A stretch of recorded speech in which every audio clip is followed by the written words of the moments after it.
When my sister was diagnosed with stage 4 cancer last year, she began to see a spiritual healer alongside chemotherapy and radiotherapy, and it's kind of blown our minds in terms of what do we really believe? Can this really be real? And if so, then what's happening? How is it working? It's so humongous, it's so different for us. So when I was visiting Naomi this time, I decided to go and see Clare for myself and chat to them about their story and hear from Clare and what she actually experiences when she's healing. And here's their story. I was driving along in the car one day and all of a sudden I hear the words stage 4 cancer and my oncologist's name, Dr. Reid. I didn't know who it was at the time. Obviously I have no evidence of disease. I didn't know who it was until I had an appointment with the hospital and they were concerned that my cancer had come back. I told my friend, I was quite upset, I said it must be me. My friend said, Clare, I don't think it is. I have a friend of a friend who sent me Naomi's Instagram and the first post I clicked on, the first words I saw were Dr. Reid. I instantly knew that we were meant to be brought together and in some way, shape or form I was meant to help. So I messaged Naomi and we arranged to meet. And so I arrived obviously really unwell and really upset, and I just cried my heart out, couldn't stop crying. I was really thinking about the girls, to be honest with you. It was a really difficult time. It just sort of hit me that I had this terminal illness, and I just cried, probably for an hour. And Clare at the end obviously had comforted me and had hugged me in this, but was just encouraging me to talk, and it was the first time I had spoken or said anything out loud. And then she just smiled and she said, I'm so sorry. I'm smiling. She said, but I know you're going to be okay. I really believe it. And no one had ever to that point been able to say that to me. It started my journey on a belief and that I really wanted to trust. When I was waiting, I was on chemo and I was really poorly, my first lot of chemo, which we now know wasn't working, and I was bedbound at this point. And I said to Clare, I'm not going to be able to make it to come and see you this week, I'm really not very well. I messaged back and I said, no chance. I said, I'm getting in the car as soon as I can. And I had my eyes closed, as I do, and I was just laid on my bed just feeling really ill. But I heard her open the window. I was thinking, oh, that's weird. Just carried on laying still. Anyway, afterwards, Clare said, something big has just happened. And I said, I think it has too. And I think your bowel tumour's gone. I had to, I got it, the tumour, and I just had to throw something out the window. Just had a weight in my hand, I had to throw it out the window, and it was bad, it's gone. And she said, I don't know, I think the tumour's gone, Naomi. And I was just like, oh, okay, what do you say to that? I remember saying to Naomi that I thought she might get some bleeding, which she did the following day. I just took that in my stride, and to be honest, don't start living my life like that, just sort of took it all in my stride. And then obviously she received the scan results. It was deemed as clinically clear, and that was literally just a couple of weeks later. I know a thing that has happened throughout is every time Clare has said something to me that has in fact actually come true. So, believe whatever my belief system is, which I do completely trust and believe now, but that's been a real year of treatment to get to that point. It's always been verified. I mean, I would say to even my family would completely, I've said things, I've said, Lord, Clare has said this, and we've been like, oh, okay. And then we've literally gone into the meetings and it's been said back to us, and we've walked out and just looked at each other. So that's, was really probably the most profound experience of my life, of someone saying, I've thrown the cancer out the window. But that is just what happened that day. So a little pause to explain clinically complete. So amazing news that the primary tumour in the bowel had really responded to radiotherapy and had shrunk enough that Naomi could now use her bowel, and there was no more treatment they could essentially give. Normally what they would do then is attempt surgery to take that part of the bowel out and have a stoma bag. However, sadly, Naomi's cancer had metastasized so much, there were so many more tumours in her liver and around her aorta that weren't at all responding to chemotherapy, that she was still deemed as inoperable cancer. And in your experience of that, what's happening then? Is that the spirits guiding you? Just explain what it is. So how it actually works, essentially, with all healing, we're healing on an energetic level. So whether that energy is at a spiritual level, mental, emotional, physical level, it can help with everything.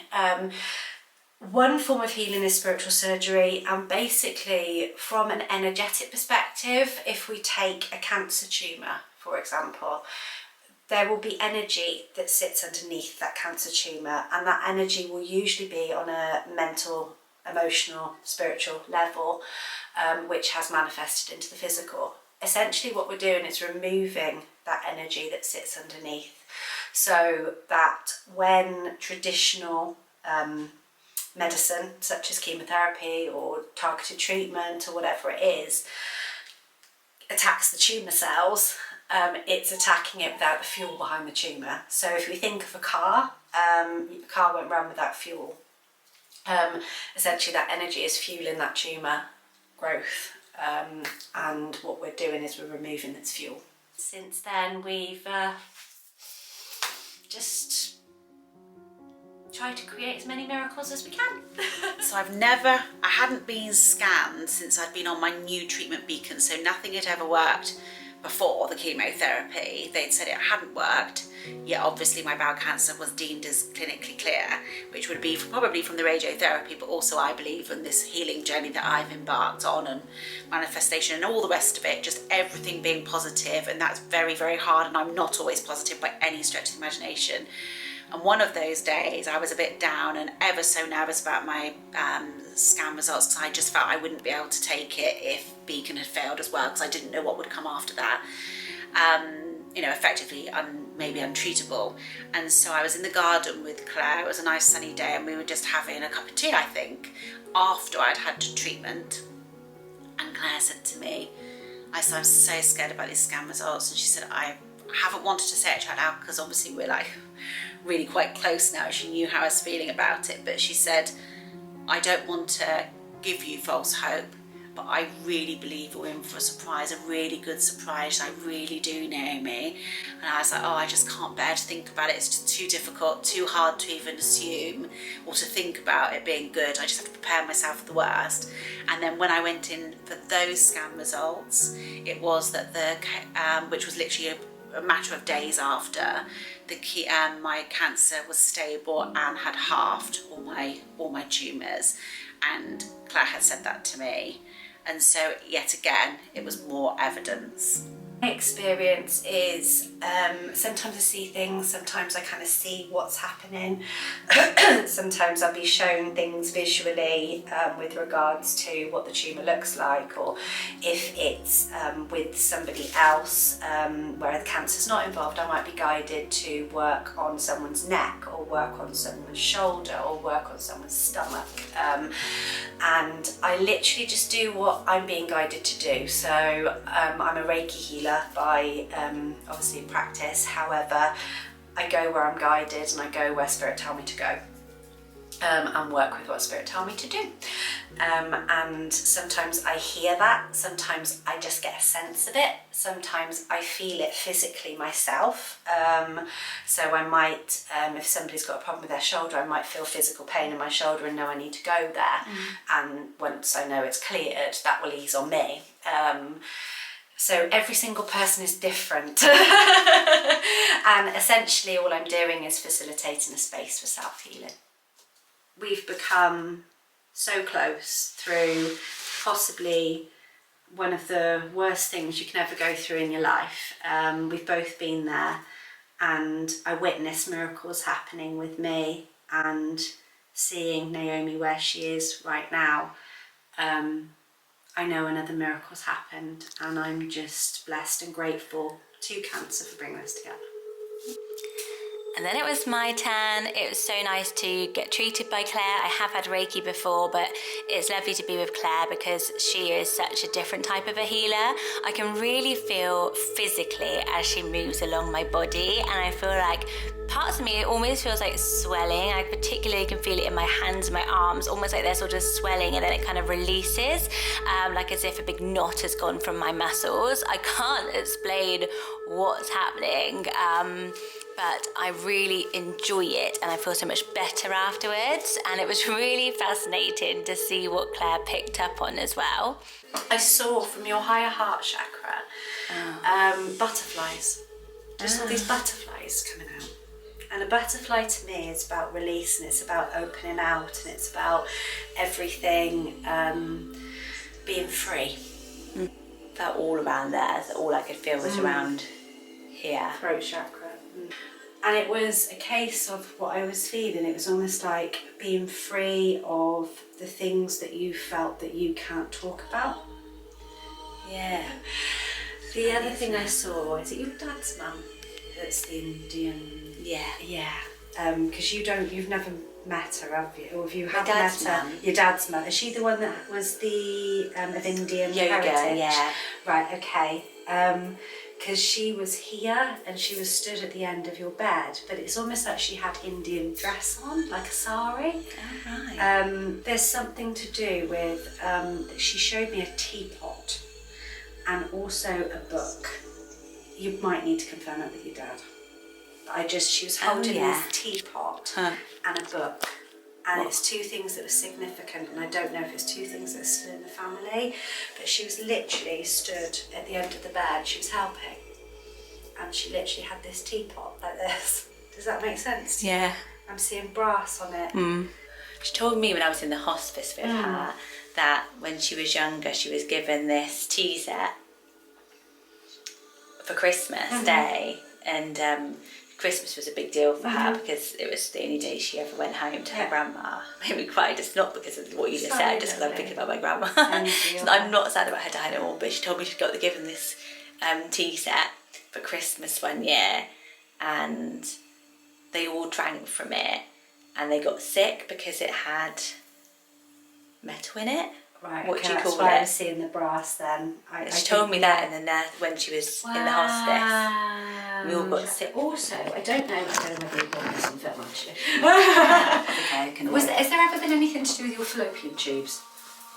They were showing me your fallopian tubes, and I don't know whether you're not trying for another baby. No. Something to do with fallopian. You've not had endometriosis or anything like that. No. I've had bad stomach problems lately. Have you? And I've gynecological problems, and I went for a blood test recently. Don't worry. I don't feel it's anything serious. You don't need to worry. No. I feel it's more to do with. They were showing me your fallopian. I was seeing your fallopian tubes, but I don't know if they were just showing me that to take you to that area. Right. There was healing going there. I don't know whether it might be like cyst or something like that, or something along those lines. Right. All right, but obviously I'm not a doctor. I can't diagnose. Yeah. I haven't had the results of that. That's fine. It's nothing serious. I know that. And I'm being told to tell you that's nothing serious, all right? Also, you've been getting visions. I know you said you had something through about thyroid, but you've been getting visions. Oh, right. Does that make sense to you? Maybe. You know I said to you at the beginning about headaches. Yeah. It wasn't headaches. They were taking me to your brow chakra. But I had visions as in, I don't know whether you've been having visions in dreams or visions in just like daydreaming. And what would those visions, what would that be? Insight, guidance. My last Reiki I had with Tracy, Yeah. you know, I said to her, I'm just not sleeping. And I have these, I feel like I've been up all night, and I feel like all this stuff's happening at night in my brain. Just I'm all over, almost go like in this sort of really vivid dreams, and I wake up feeling exhausted and panicky. Okay. She said to me, I think that she said something along the lines of, which I won't get right, but something along the lines of like, it's like your spirit is working at night. It's awareness, yeah. And she was like, you're almost like these crises are almost things that are happening in your spirits, going and being there And helping. helping. That's what she said to me. Yeah, you're naturally a healer. So yeah, tiny bit of a mic drop that I'm a healer. It's actually the second time somebody who does Reiki has told me that I'm a natural healer, and that I have visions, and yeah, I'm not mad on that idea. I believe that where I'm coming from this is that all of our body is made up of cells, and our cells are made up of energy. If somebody can tune into energy, which why not? This actually predates medicine, energy healing. It was a way of healing.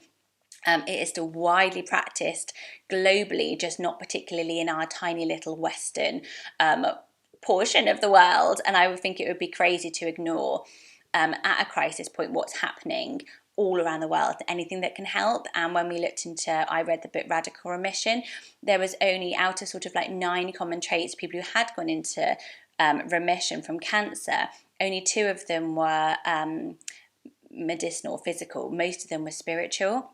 And I think that's because our body does hold, we know that our mental health affects our physical. We know that we say, I've got such a heavy heart, or when we're depressed, we just feel so depleted physically as well, or we have a heavy, weight on our shoulders. We use these phrases because we feel our mental energy physically. So it makes sense to me that somebody could then go in and find that energy and help us to remove it. And it's super important, we also know that we're constantly always in fight or flight mode. We haven't evolved quick enough as people to keep up with how we live our lives in the Western world. And that's been proven as well, that this fight or flight mode, we live so much more of our time in that physical fight and flight mode. And we find it very hard to come back into ourselves and rest, which is why there is this kind of, trend or boom into yoga, mindfulness, particularly during the pandemic, which was just one time when we finally had a global conversation about our mental health. We would never have gone down this path ever. Clare approached Naomi. She doesn't charge my sister because she approached my sister. So she's like, I'm not going to approach you and say, I can help you if you come for this healing. I can guide you through this time, even just as a supporter and a friend who has this kind of, ability to make you feel better during the healing. So she doesn't charge because that wouldn't be her. That wouldn't be that ethical, would it? Say, come to me and see me, and by the way, FYI. But obviously she does charge as a Reiki healer, and Reiki practitioners do charge, and we should pay people for their skills, for their time, always. I believe that what is happening, whether or not it's because spirit's guiding or there's people from, your past ancestry helping, that bit to me is still very new. And I've had to have those conversations with my sister about if she dies, and she's given me her kind of token. So like that idea of the granny with the teapot, we watched this program called Surviving Death that she made me watch, which was really sad. And people bringing something back, say, look, this really is me and I'm okay and I've passed over to the other side. But then you're like, why does no one ask where they are? Like, why don't we ask them a decent question? Not like, do you still love me? I'm like, I'm kind of like facts.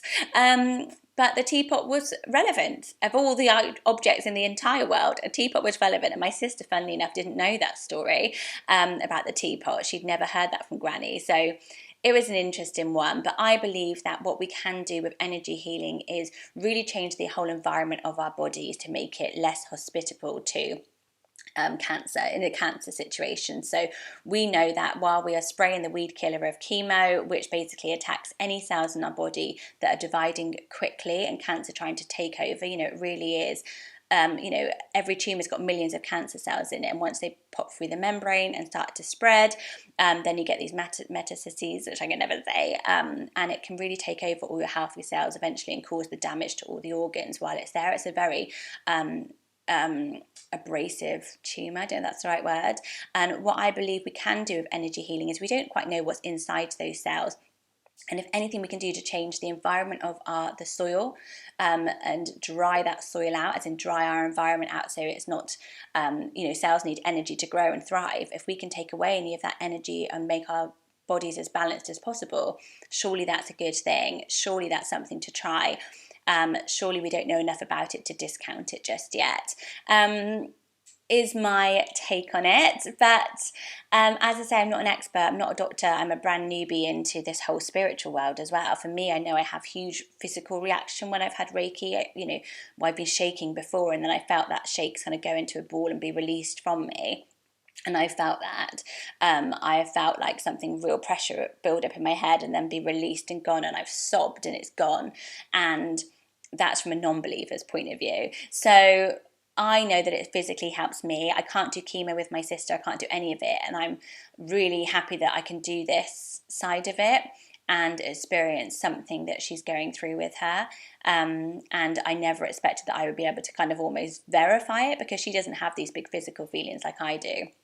Maybe because I'm a healer. But no, I won't be pursuing that. She wants me to, but no, I find it all a bit too big at the moment. But I will be continuing to keep trying to keep my well-being going as much as I can through this, so that I can support. I've taken on this, I know it might seem stupid, but I feel really like I'm in this position to drive through this treatment, and really need to be my sister's driver and supporter, and get her through this and get the family through it. I just feel like that is my role within it, and that's what I'm going to keep doing, and keep my own well-being top of my own mind so I can do that as well. The end. Keep your comments respectful as much as you will have to say. I'm absolutely sure. Remember, we are talking about cancer. We're talking about my family, my real life, and we're talking about two women who've both experienced cancer. So it is really important that we respect each other's opinions and beliefs and experiences, even if we don't agree with them. You can say that. Just keep it nice. And I'll see you very soon, guys. Bye-bye.